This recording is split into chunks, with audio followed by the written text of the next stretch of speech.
Family stories sometimes hide behind closed doors things that are difficult for outsiders to imagine. What begins as a beautiful love story can develop in completely unexpected ways. Exactly this fate befell the Winkler couple, whose shared life became the main character in the dramatic finale of their marriage story. Today we try to understand these complex events that changed this family's life forever. The story began in November 1974 in the small town of Huntington, Tennessee. There, the youngest son Matthew was born into the Winkler family. His older brother was named Daniel. The town where they lived was very small, fewer than 5,000 inhabitants. But the Winkler family held a special position there. Their dynasty was closely connected to the church over 3 generations. Matthew's grandfather not only served in the church but also led a preacher school and wrote several works on biblical theology. The boy's father, Dan, continued the family calling and began his path already 5 years before the birth of his youngest son. Still, as a high school student, Dan began building a small church, which he completed during his studies. After his university graduation, he met his future wife, Diana. In the year 1970, they started a family. Soon the sons were born. The father's ministry required frequent moves, including to other states. This strengthened the character of all family members. Finally, the Winklers settled in Austin, Texas. Here, Matthew could finally attend high school in peace. The young man was interested in sports, especially football, and trained regularly in the gym. His energetic nature and creative abilities found expression in church puppet performances. His sociable and friendly character made him popular among his peers. Although he did not shine in school like his older brother, he was respected in the community. After school, his parents invited him to serve in the church, which became his first step toward the role of pastor. For his further education, Matthew chose Freed-Harmon University in Henderson, Tennessee, a modern institution that attracted young people with a fresh view of traditional values.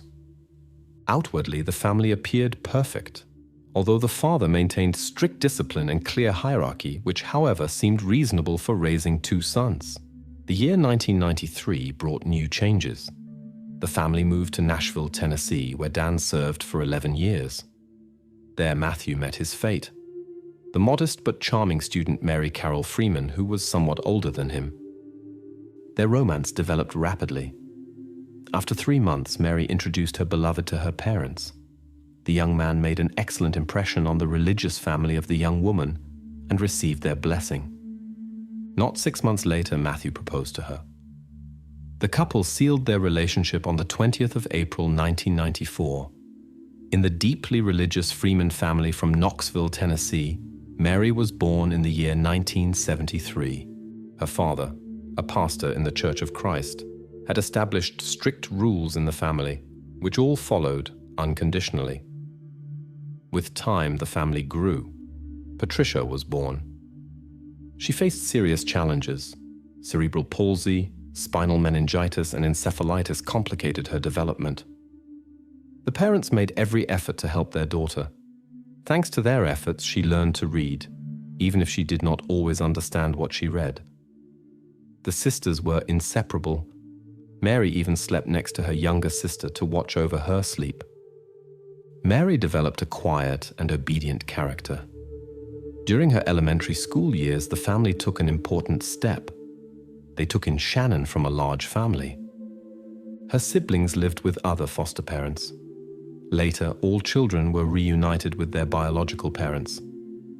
The spring of 1987 brought a severe test into the life of 13-year-old Mary. On the 15th of April, Patricia suffered a heart attack while bathing. After this event, Mary began visiting a school psychologist to cope with her emotional pain. When the father learned of this, he forbade the specialist from working with his daughter and insisted that only the parents should help the child. Without professional support, Mary remained alone with her feelings, which led to the development of post-traumatic stress and other emotional difficulties. At the same time, the situation in Shannon's family of origin deteriorated, and social services took the children away permanently. The Winklers could officially adopt not only Shannon, but also all her siblings. Mary, as the eldest, gladly helped her mother with caring for the younger ones. Soon, Matty entered Mary's life. Their first love was so strong that the young people often missed classes to meet. When they learned of the expected offspring, they left school and married, moved to a small apartment in Knoxville, not far from Mary's parents. Matty found work in construction. The unfamiliar physical strain and the new family obligations were difficult for him. He showed increasing displeasure in dealing with his wife, who did not understand the reasons for his irritability. Perhaps the young man suffered from being forced to drop out of school and work. While his peers enjoyed a carefree youth, the responsibility for supporting the family weighed on Matty's shoulders. In a small town, the Winkler family went through difficult trials. Matty, tired of his previous work, began looking for a new position in his homeland. Fate presented the family with a serious test. A serious illness was diagnosed in Mary's mother. At the same time, Mary was expecting her second child. Despite all the efforts of the doctors at the specialized clinic and the support of relatives, Mary's mother left this world in the spring of '99. Hard times began for the large family. It was difficult for the father alone to care for 5 children. The adoptive siblings turned to Mary for support more and more often. She tried to help, but her own pregnancy and caring for the child cost much strength. By the beginning of summer 1999, the young Winkler family decided to find their own apartment. The finances were limited, so they chose a small house under construction in tiny Pegram, where only 2,000 people lived. To the church, where Matty got a position as pastor, it was 15 kilometers. By the time of the birth of the second daughter, the family had already settled into the new house. After the birth, Mary struggled with emotional difficulties. In addition to caring for her own children, she continued to care for her adoptive siblings. Her moody nature caused displeasure not only in Mary but also in Matty. The husband had a dominant character and insisted on his rules, finding support in his wife. Later, Mary's connection to her family broke off, presumably because of the constant pressure from their side and her husband's wishes. Acquaintances described Mary as a modest, domestic, somewhat unusual person. Social contacts were difficult for her. She kept to herself and rarely approached others. At the same time, her mood often changed, which could provoke her husband's disapproval. His professional advancement during this time added additional tensions to the family. Both spouses went through difficult times. Matthew decided to move further away from his wife's relatives to reduce their influence on family life. After the move from Pegram, the couple's relationship improved significantly. Mary remembered this phase as difficult, but was glad that she and her husband had overcome the difficulties and kept the family together. They acquired a house in the neighboring small McMinnville. Mary was preparing to become a mother again and dreamed of a large family like she had in her childhood. Unfortunately, the pregnancy was terminated prematurely. At the new place, they were surrounded by friendly neighbors who helped Mary with household tasks. They treated the Winkler children with such warmth as if they were their grandparents. Matthew successfully developed his spiritual career as a pastor, which required frequent travel and longer absences from home. He hoped to lead the local church.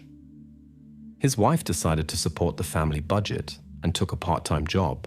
In the eyes of the public, they were an exemplary religious couple. During this time, Matthew additionally taught Bible at the Christian Boyd School. His colleagues appreciated his professionalism and his ability to inspire congregation members to follow religious traditions. Outwardly, he enjoyed general respect. However, colleagues who worked closely with him noticed his arrogance and the tense atmosphere that arose when he arrived at the office. Although his wife brought him lunch daily, his behavior toward her troubled the environment.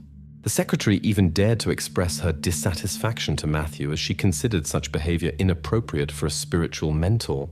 But no one suspected what was happening behind the closed doors of their house, where a completely different side of his character showed itself. The situation changed when a mark was noticed on his wife's face at City Hall. This caused concern among the residents. She called it an accident and avoided detailed explanations. Conversations about Matthew's inappropriate behavior at home began to circulate. This possibly influenced his career. In the year 2004, he had to give up his position as pastor. Another preacher with an impeccable reputation was invited to take his place. This hit Matthew hard, who was now unemployed. The Winkler family decided to move to another city for a fresh start. There, he found a position in the local church. At this time, they received joyful news. Mary was expecting a child. However, difficulties also arose at the new location. Right after moving, disagreements with neighbors began over a dog behind the fence. Matthew was concerned about safety. At the same time, his behavior in the new church differed significantly from his previous place of service. The environment saw in him an attentive and loving husband, the head of a prosperous family. He made an effort to maintain this image. This was confirmed by close family friends Brad and Glenn, with whom the Winklers often spent time. At the couple's wedding anniversary, Glenn and Brad told about acquiring shooting equipment for protection. Mary mentioned her experience visiting the shooting range with her husband. They also had such a protective device at home, and the spouses approved of this decision by their friends. Later, strange events began in the family. During this time, Mary, who had recently become a mother, enrolled at the pedagogical university. She strived to get an education and start a career. Mary dreamed of dedicating herself to helping children with special needs.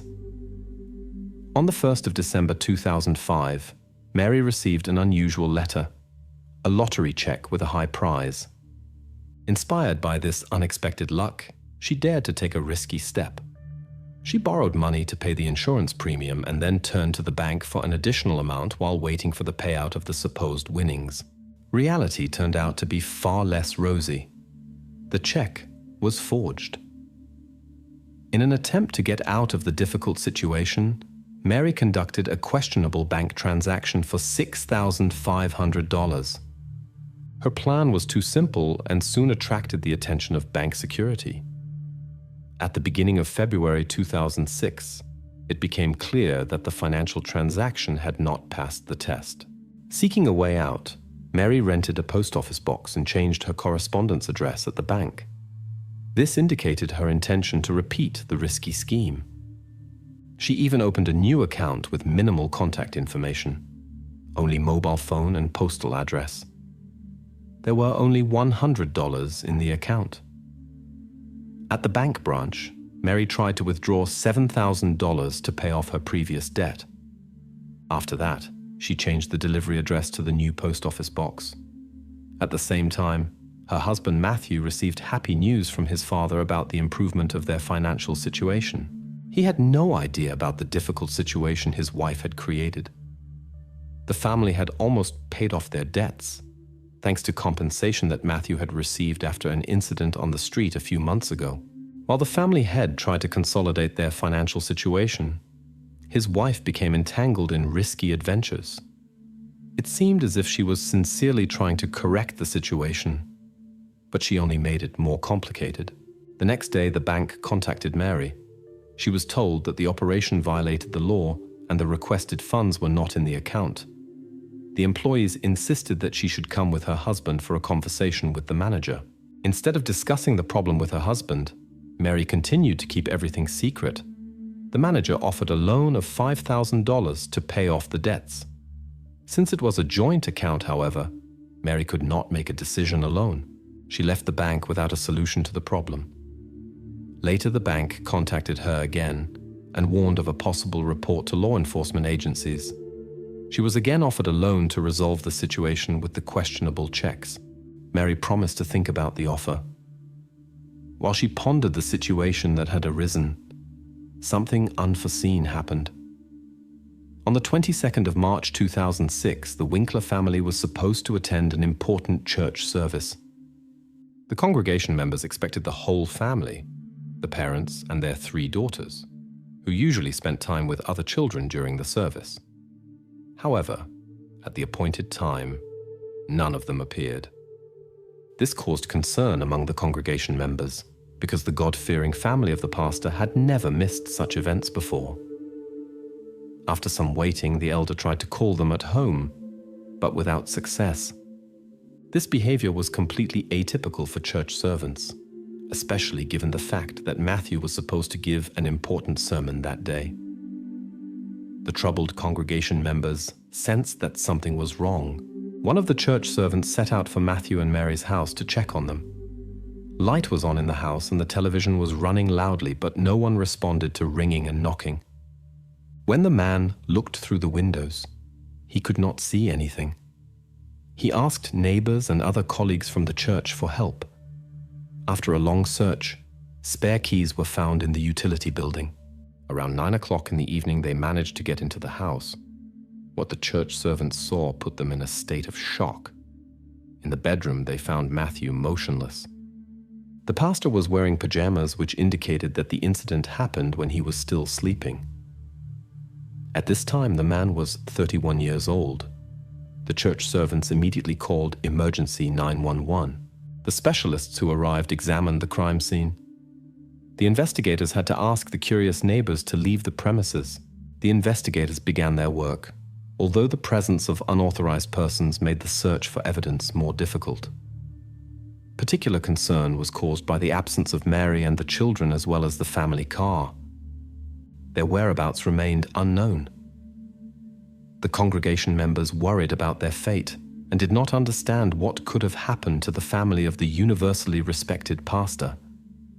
Despite some character traits, the Winkler spouses always treated their fellow human beings well and enjoyed deserved respect in the congregation. The law enforcement agencies initiated an urgent search for all family members, concerned about their well-being. At this moment, no one suspected anything about the actual events in this house. During the investigation, the investigators discovered serious financial irregularities on Mary's part. Her reputation proved to be not as spotless as it initially seemed. These discoveries changed the course of the investigation. The woman was now considered not only as a possible victim, but also as a suspect in document fraud. The search for Mary, the children, and their vehicle was immediately initiated. The experts were able to locate her mobile phone the same day. The signal came from Orange Beach, a coastal city in Alabama, about 600 kilometers from their home. The local patrol officers received a search alert. On the 23rd of March, the Winkler's minivan attracted the attention of authorities through a wrong driving maneuver. Around 19:30, 3 patrol cars surrounded Mary's vehicle in a supermarket parking lot. The police officers proceeded extremely cautiously, as there were children in the vehicle. Mary herself was at the wheel. During her arrest, she maintained amazing calm, listened emotionlessly to her rights, and went with the children to the station. Inside the minivan, hunting equipment was found, the same that played a role in the case. Mary's children, 8-year-old Patricia, 6-year-old Mary Alice, and 1-year-old Brianna, were in a confused state. The older girls told the same story. An unknown person had broken into their house. Their mother had armed herself in defense, but the stranger had injured their father. They had to flee hastily to escape pursuit. The girls were convinced that their father was receiving medical treatment. Mary named contact persons among the relatives who were ready to temporarily care for the children. In 2 days, she had covered a considerable distance with them and organized a real vacation with swimming pool and amusement park visits. It seemed as if she wanted to spend as much time as possible with the children before the inevitable encounter with the police. However, these actions only worsened her situation. The situation appeared serious. In addition to document forgery and criminal prosecution, she had to explain the mysterious circumstances in the house and the condition of her husband. The morning after her arrest, Mary decided to describe her version of events. She told that in the evening there had been a small misunderstanding with her husband, after which they decided to rest in different rooms. In the closet was a self-defense device that later found itself in her hands. Mary described what happened like a series of blurred memories, as if in a fog. She only remembered a sudden loud bang and how her husband slipped from the bed. The woman emphasized particularly that she could not remember how exactly she had taken the object and what happened afterward, and found no explanation for her actions. The prosecution brought serious charges, thanks to the help of her father, who mortgaged his house. Mary was released after 5 months on bail of $750,000. While waiting for the court decision, she moved to Tennessee, where she worked in a cleaning service. According to the prosecution, Mary's actions were planned. She had previously deactivated her husband's mobile phone, thus taking away his ability to call for help. She knew the storage location of the self-defense device in the house, which she took without hindrance. The investigators established the role of this object in the incident. Only the motive of what happened remained unclear. The community puzzled over what had happened to the quiet, gentle Mary and what had prompted her to such actions. The residents described the pastor as a righteous person. The children confirmed that Matty was a caring father who never showed aggression toward them or their mother. No serious conflicts were heard in the family. That evening, the children woke up from a loud noise and went to see what had happened. Around the corner of the hallway, the girls noticed their father on the floor, but their mother, when she saw them, quickly closed the door in front of them. They could not comprehend what had happened. The prosecution suspected that Mary had financial difficulties that she carefully hid from her husband. This could not continue for long. At the next review of the bank documents, he would have discovered the discrepancies. Presumably, he had already uncovered the fraud, or she decided to act preventively. The investigation revealed that the story with the check was only the tip of the iceberg. Mary had sent forged documents to 5 different banks and conducted transactions worth $17,500. Experts call this scheme check kiting. This is a special type of financial fraud in which a person artificially increases the account balance by using non-existent funds at the bank. During the investigation, witnesses to the telephone conversations between Mary and the bank employees were found. The managers urgently asked her to come together with her husband for a conversation about financial matters. Noteworthy is that the banks tried to find a peaceful solution without turning to law enforcement agencies. Mary avoided these meetings and tried to hide the situation from her husband. Later, in the courtroom, she retracted her original statements and explained them with a state of severe stress. The defense presented the version that the financial irregularities were committed by the husband himself, who, according to her words, showed despotic behavior and forced Mary to participate in dubious transactions. Special attention was paid to the technical details of the incident. The defenders pointed out that the preparation of the object would have caused enough noise to wake a sleeping person. Consequently, it was prepared in advance for use. The lawyers emphasized that Mary did not know the condition of the equipment. According to her version, she took it only to demonstrate the seriousness of her intentions. However, the prosecutor expressed doubts about the logic of this explanation and raised the question of the expediency of pointing a dangerous object at a sleeping person. In the court hearing, Mary shared details of her family life. She presented evidence, a wig and high-heeled shoes that triggered an emotional reaction in her directly in the courtroom. According to her words, her husband controlled every aspect of her life, down to permission for a haircut. Fear and shame forced her to remain silent about it. Mary reported a strict regime in the house and harsh measures for any rule deviations. She also expressed concern about possible inappropriate behavior of her husband toward her children. When describing the events of that morning, Mary told how they were awakened at 6 o'clock by the crying of 1-year-old Brianna. The annoyed husband woke her roughly and demanded that she calm the daughter. When the girl continued crying, he went into the nursery and took the little one with him to make her be quiet. Mary, concerned about her daughter's health, pleaded with him to give her back. After he had given back the little one and returned to the bedroom, Mary put the daughter down, took the shooting object and went into the bedroom where the fateful incident occurred. According to Mary's accounts, the events of that night were only fragmentarily imprinted in her memory. First, she saw how Matthew unexpectedly lay on the floor next to the bed. At this moment, she thought he had only stumbled and would soon be angrily chasing after her. Out of fear of this, Mary ran from the bedroom and hid while listening to the sounds in the house. When the silence lasted too long, she carefully returned to see what had happened. Only then did she become aware of what irreversible thing had happened. Her hands clutched the family shooting object that had been bought for self-defense. Confused and frightened, Mary woke the children and hastily left the house. Later, she tried to explain her actions. Years of emotional pressure, constant conflicts and fear for her children had led to a clouding of consciousness. That evening, Matthew had gone to sleep after another outburst of anger toward his wife and children, as if nothing had happened. That was the last straw. Mary did the irreversible without being aware of her actions at that moment. However, the prosecution presented a completely different picture of events. The prosecutor considered Mary's version incredible and pointed out that it differed greatly from her original statements. He conceded that Matthew might have been a demanding and dominant family head, but in his opinion, the real danger came from Mary. The prosecutor claimed she had taken a desperate step to hide her financial machinations from her husband. The complex case lay in the hands of the jury. They had to examine mountains of documents, listen to numerous witnesses, and make one of the possible decisions. The options ranged from the mildest case, 1 year in prison, to the strictest.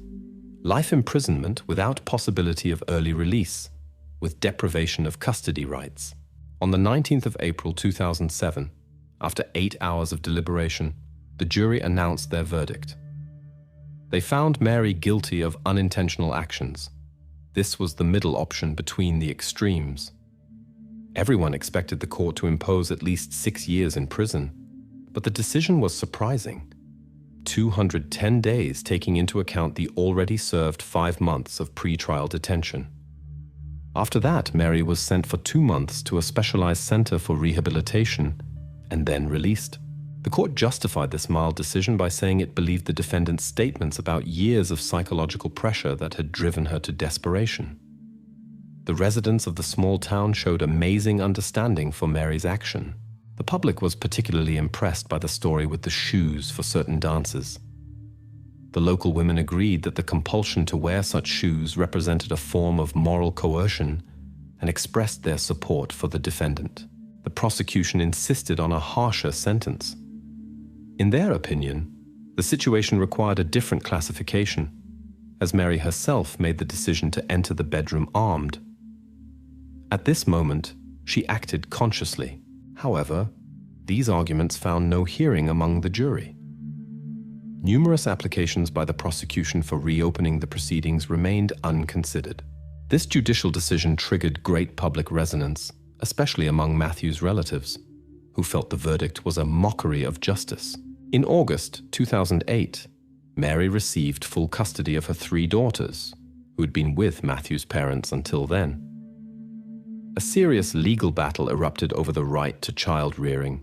The relatives insisted that Mary was not a suitable role model for the children and pointed to her problems with emotional control and possible inappropriate reactions in stress situations. Nevertheless, the court sided with the mother. As for the financial irregularities in which her husband was allegedly involved and to which he forced Mary, no charges were brought against her.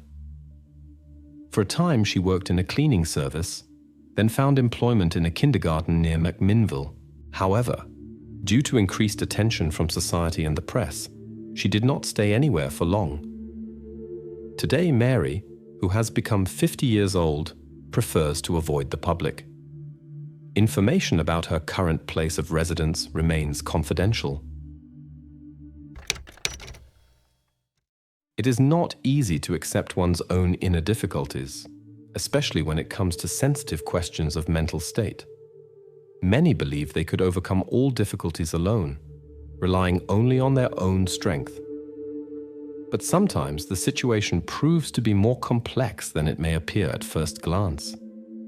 This applies particularly to those cases where uninvited, disturbing thoughts and frightening fantasies arise that are difficult to control.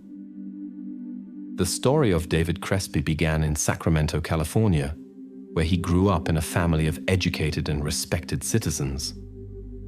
David's professional career was predetermined by family tradition. Like his father and his brother, he received a degree from California State University. In the year 1983, the aspiring financial expert graduated with distinction in accounting. His brother John achieved particular fame in academic circles, becoming a professor of economics at Kansas State University. The excellent education opened wide-ranging perspectives for David. He was immediately hired by a local bank. There, his career developed rapidly, and soon he took over the position of financial director. He held this position until 1994, when the bank ceased its operations. The next stage of his career was the position of managing director in a company specializing in mortgage loans in Sacramento. At this time, David's 2 children from his first marriage were growing up, Jessica and Josh. But fate had a serious test in store for him. His first wife, for whom he had deep feelings, died due to a serious illness. Left behind with the children, David devoted himself to their upbringing and tried to provide them with everything necessary. This time became an important life experience for him. But soon, fate smiled on David. He met Kimberly, an old acquaintance from his student days. Previously, they were only connected by friendship, but now romantic feelings arose between them. Soon the couple decided to live together, and in the year 1994, they officially married. Kimberly accepted David's children as her own and became a real mother to them. In the year 1997, little Josh was born into the family, and 4 years later, Kimberly gave her husband 2 charming twins, Tessara and Samantha. Thus, the Kresby family grew to 5 children, surrounded by the love and care of both parents. The story of David Kresby began with a promising career turn in the year 2001, when he received an invitation to a rising bank. The new life chapter led the family to the cozy town of Matthews, located in the suburb of Charlotte, North Carolina.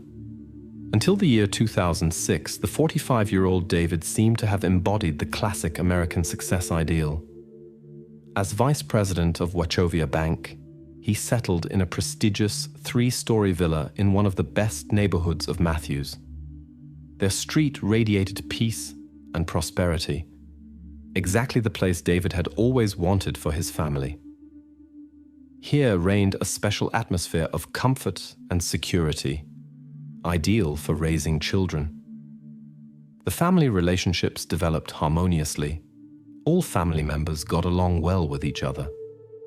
The Kresby family made the impression of exemplary neighbors who radiated positivity and goodness. Their deep faith showed itself in their active participation in the life of the local church, where David was a member of the finance committee. But behind the facade of flawless prosperity, invisible difficulties were hidden. Since his youth, David had struggled with mental burdens. Outwardly, he remained a pleasant conversationalist, caring father and husband, brilliantly managed his work and showed extraordinary intelligence and diligence. But periodically, he was haunted by moments of deep emotional dejection. These states came unexpectedly and intensely and disappeared just as suddenly again. The situation worsened after his first wife left them after a long illness. Only the meeting with Kimberly seemed to change the course of things. She became his reliable support. Both believed that together they would overcome all obstacles, but this proved to be insufficient. The first signs of mental discomfort showed themselves when David was 20. In his youth, he attached no special importance to this. The romantic disappointments typical for this age and the uncertainty of the future seemed to be a sufficient reason for temporary melancholy. Reality proved to be more complex than youthful ideas. Nevertheless, David was successful in everything he tackled and worked with full commitment. He did not suspect what price he would have to pay for this success. In his young years, he decided to cope with his difficulties independently, without seeking the help of professionals. About 20 years had passed, and now, in his leadership position at the bank, David explained his emotional lows with the increased workload and responsibility. The family knew his condition, and colleagues also noticed the periodic changes in his mood. However, David always found the strength to recover. At first glance, this caused no serious problems. The environment reacted with understanding to the situation. In difficult times, he could come late or miss a workday, but colleagues showed understanding and helped with sick leave when needed. This forbearance seemed justified. After all, David showed outstanding work results in normal times. The situation took a more disturbing turn with each day. As a deeply religious Catholic, like his entire family, David found himself in a severe mental conflict with his convictions. His faith strictly condemned certain actions, but thoughts about them haunted his mind more and more frequently. During his time as vice president, he came to the brink of despair several times.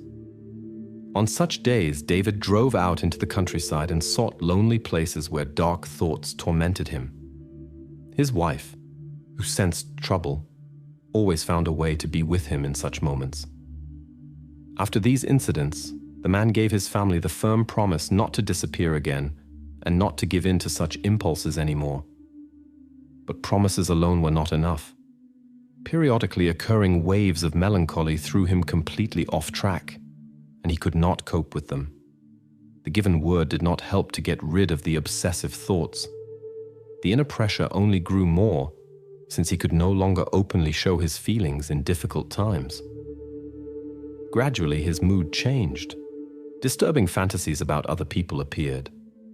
Restlessness became David's constant companion. One day, when he was standing with his wife at a traffic light, he spoke coolly about how he could steer the car at high speed into the crowd, because in his opinion, these people have no special significance. His wife perceived this as inappropriate black humor, without recognizing the seriousness of his intentions. At this point, he had already been taking the medications prescribed by the specialist for a long time, but they seemed to bring no relief. The attempts to fight the mental torments independently led to the development of paranoid states and social isolation. During this time, he was increasingly haunted by fears of losing his position and falling into ruin.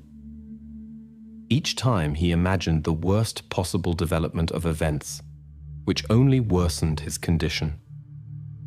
The story of Kimberly and her husband began long before the described events.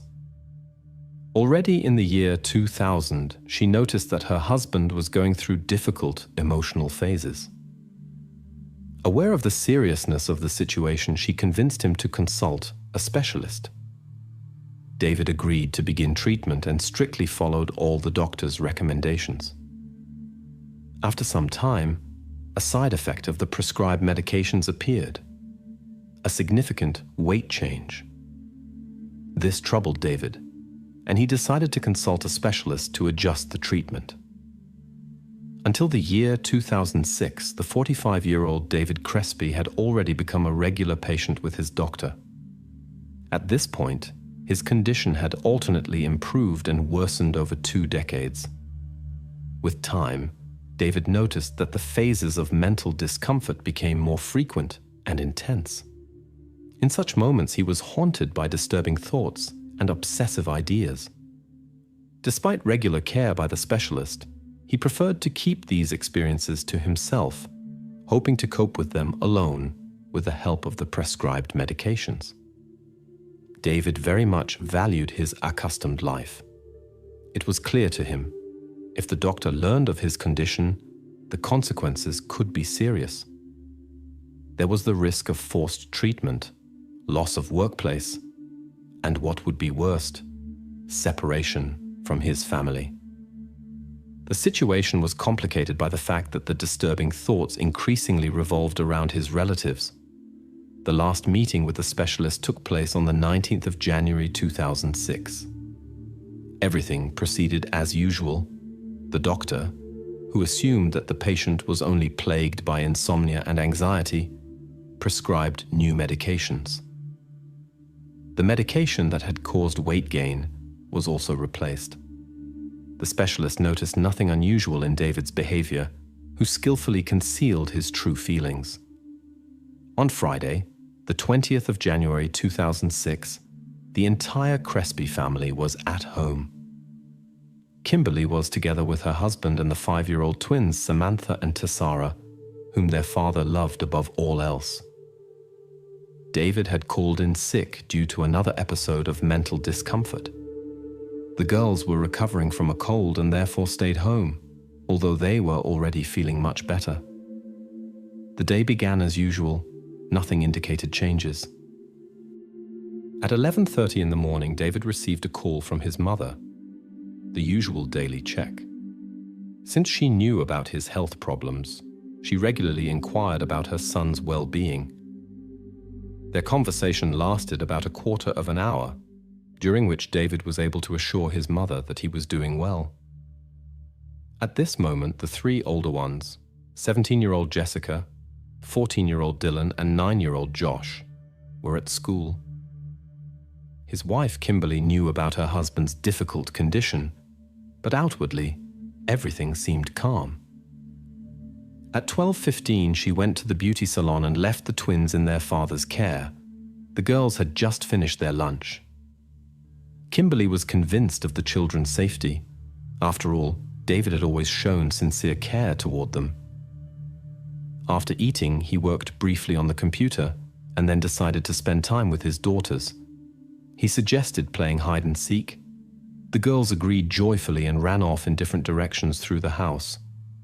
David first went to the kitchen, where he laid out some kitchen utensils before setting off to search for the twins.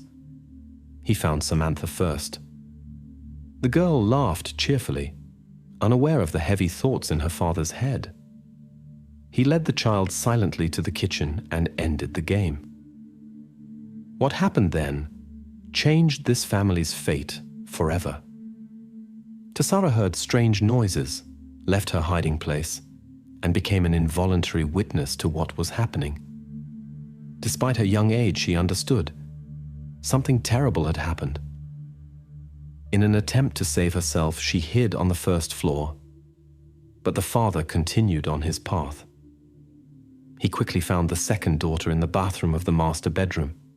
Tessara begged through tears to stop, but her pleas remained unanswered. The events developed rapidly and unstoppably. Afterward, David planned to disappear. He even thought about a route to the bridge. But something held him back. Instead, he composed himself and dialed 911. With a calm voice, he reported what had happened. His speech was clear and reasonable. He gave all necessary contacts, including his wife's number and her whereabouts. No abnormalities could be detected in his behavior. The only thing he asked for, to hurry, thereby indicating his further plans. After an emergency call, the dispatcher immediately sent patrol officers to the given address. The luxurious villa of the Kresby family was located in the noble area of Matthews on Creek Point Drive. Its value approached $1 million. What had happened seemed incredible for this wealthy place, where nothing illegal ever occurred. The arriving officers found a man who was calmly waiting for them in front of the house. His wife was at the beauty salon at this time. He surrendered voluntarily to the law enforcement officers. When his wife returned at 13:20, she noticed the police cars in front of the house. When she learned the true reason for the police presence, she was deeply horrified. Kimberly remembered her husband's strange sentence. "The darkness is destined for us all." David was taken into custody.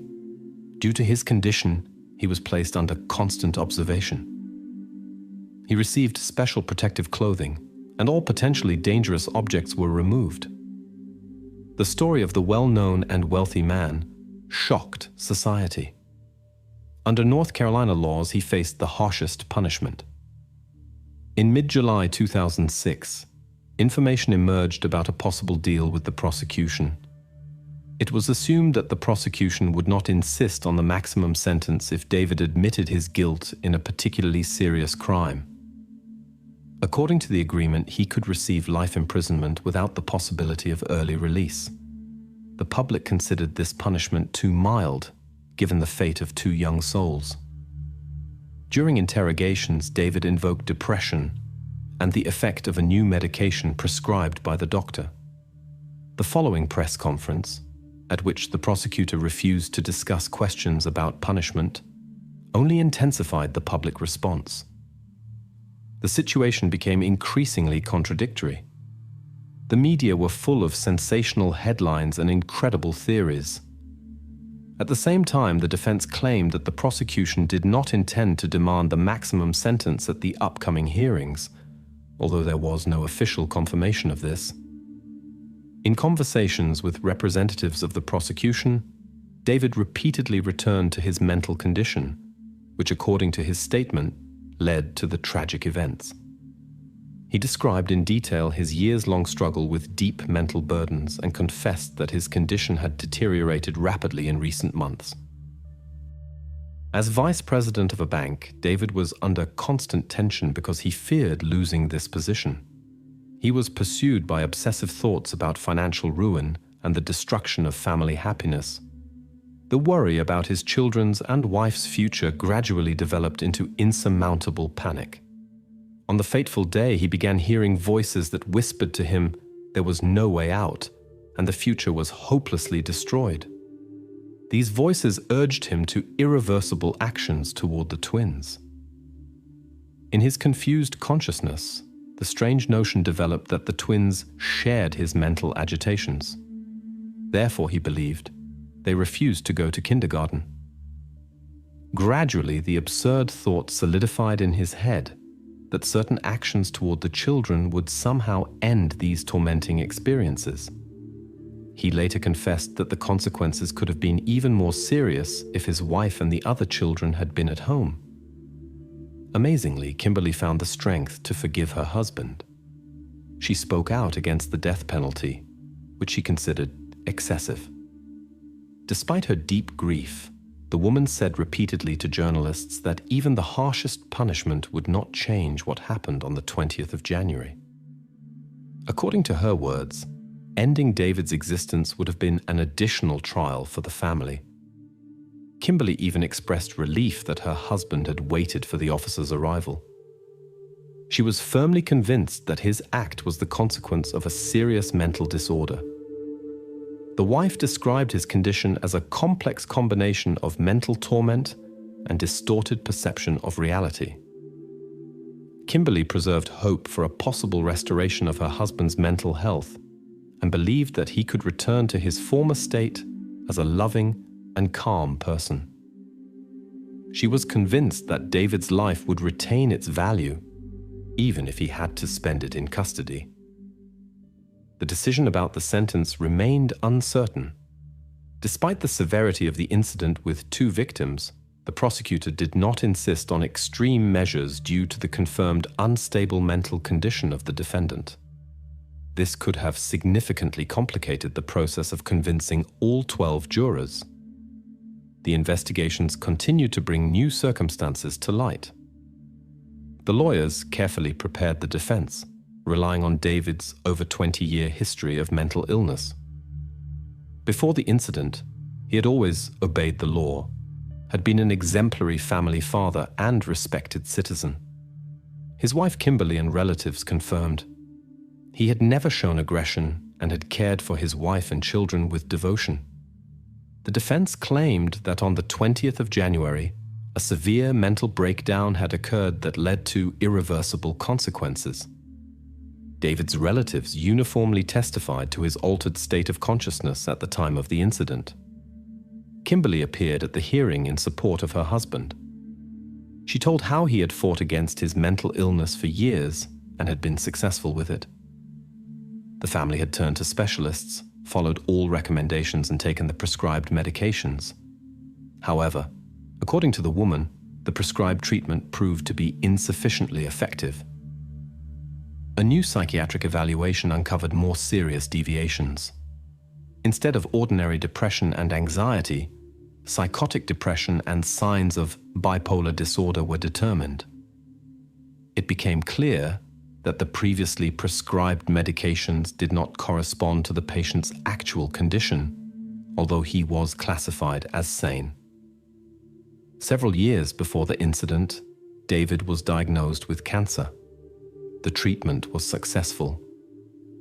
On the day of the incident, he was supposed to undergo a routine examination. The defense presented medical documents about the defendant's intake of 3 medications against depression, anxiety disorders, and for sleep regulation. Because of the side effects of the antidepressant, a weight gain of over 20 kilograms and shortness of breath, David refused its further intake. The doctor prescribed an alternative preparation. This happened in January. The new medication did not solve the sleep problem, and the patient sought help again. Then, as the lawyers believe, the fateful decision was made. One day before the incident, according to the medical records, the doctor discontinued the previous sedatives and sleeping pills and replaced them with a new sleeping medication. After that, according to David, his condition changed drastically, which led to the loss of his judgment. One day before the fateful incident, David's condition aroused serious concern. His behavior seemed strange, and his mood fluctuated unpredictably. The man was plagued by obsessive thoughts about the financial collapse of the family. However, the management of the bank where he worked greatly valued his professionalism. David's career was impeccable, and there were no reasons for concern about his career. His financial situation enabled him to support the family under all circumstances. But his unstable mental state made him particularly susceptible to all, even the most unfounded fears. In the session, David confessed that he was obsessed with the thought of not receiving his annual bonus. Last year they had paid him $45,000, but now this money seemed unattainable to him. As it turned out later, these fears were only a product of his imagination. Several weeks after the tragic day, the family learned that the bank had granted David the highest bonus of his entire working time. This became a weighty argument for the defense's position. The man's condition did not allow him to adequately assess reality. During the time of the court proceedings, Kimberly did not leave her husband alone. Every week she visited with the children the medical department of the detention facility where David was located. She spoke repeatedly of her sincere love and faith in him, was convinced that with time, one could control the illness to avoid similar incidents. For Kimberly, David always remained a kind and caring person. She was of the opinion that only the wrongly chosen treatment had led to the incident and to the torment that her husband had to endure for decades. The law enforcement officers who arrived at the Kresby family house that January morning later confessed that this was the most difficult experience of their career. The memories of what happened would accompany them forever. It was particularly hard on Kimberly, who returned from the beauty salon and saw police and paramedics in front of the house taking care of her daughters. The story of David's disturbing thoughts had deep roots. For a long time, he was under specialist observation and took prescribed medications. The original treatment helped him deal with the disturbing thoughts, but the situation worsened after the adjustment of the therapy plan. The specialists who examined this case concluded that some medications were not compatible with each other, which led to a significant deterioration of the condition. David later confessed that the first warning signs appeared when his twin daughters turned 3 years old. One day, during a walk with the girls in the backyard, he took a kitchen tool with him, but was able to restrain himself. At this moment, he managed to convince himself that everything would get better, especially the family's financial situation. After this incident, David visited a doctor but did not tell the whole truth and only hinted at negative thoughts about other people. Most of all, David feared losing contact with his children and that his family might fall apart, which was the most important thing in the world to him. Presumably, the incompleteness in communication with the doctors led to a wrong assessment of his condition. After the consultation, he was prescribed a new medication complex whose side effect was weight gain.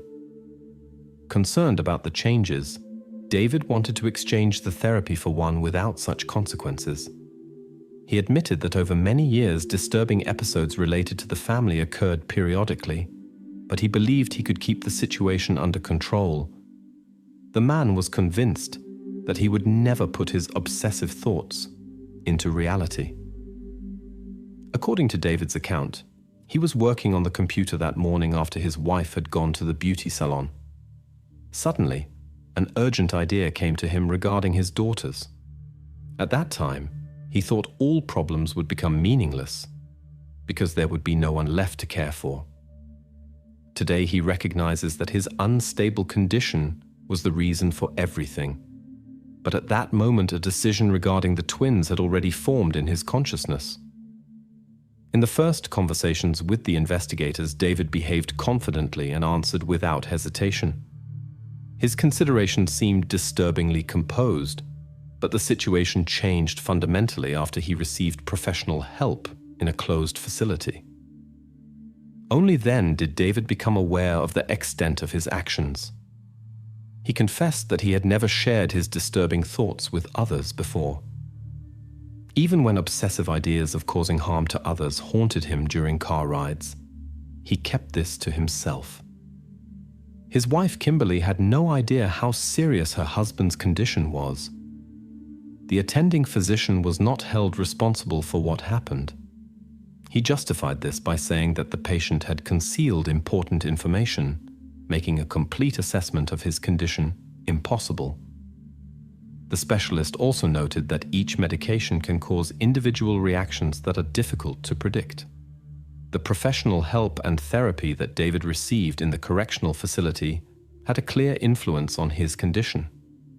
At the preliminary hearings, he showed full understanding of the responsibility for his actions and did not try to justify himself. The medical experts confirmed that his condition is now stable and he can participate in court proceedings. David's relatives were shaken by what happened. His father had seen his son a week before the incident. At that time, he appeared completely normal, and nothing indicated the impending events. At the end of July 2006, a court proceeding took place for a sensational case that was connected with a tragic incident. The defendant agreed to a deal with justice and confessed his responsibility. The prosecution then softened its position in the case, which provided some relief to Kimberly, his wife.